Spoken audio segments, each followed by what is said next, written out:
कालच्या व्हिडिओमध्ये आपण कासव कसे बनवायचे ते पाहिले. आजच्या व्हिडिओमध्ये मी इथे फ्रॉक कसा बनवला ते सांगणार आहे.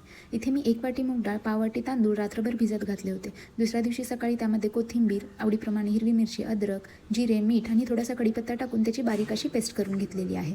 सेम हेच बॅटर यूज करून मी काल कासव देखील बनवलेले आहेत आणि त्याच बॅटरने आज आपण फ्रॉक बनवणार आहोत.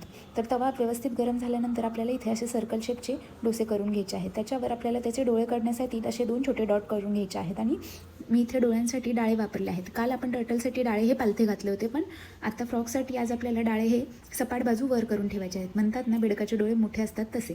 त्याच्यावर थोडंसं बॅटर चिटकवायचं आहे आणि त्याच्यावर मोहरीचे दाणे हे डोळ्यांसाठी वापरायचे आहेत. जर तुम्ही बॅटर चिटकवले नाही तर मोहरी घसरून जाईल, म्हणून बॅटर चिटकवणे हे मस्ट आहे. आणि तयार झाले आहेत आपले क्यूट असे फ्रॉक्स. तर आता मी टिफिन पॅक करून घेत आहे. आरुषच्या स्कूलमध्ये ग्रीन डे होता म्हणून मी हे टर्टल आणि फ्रॉक्स बनवले होते. टर्टलची रेसिपी ऑलरेडी अपलोड केलेली आहे, तुम्ही फीडवर जाऊन चेक करू शकता. इथे मी फ्रॉक्स देखील दिले होते आणि त्याच्यासोबत ग्रीन चटणी आणि ग्रीन ग्रेप्स. तर रेसिपी आवडत असतील तर चॅनलला फॉलो करायला विसरू नका. थँक्यू.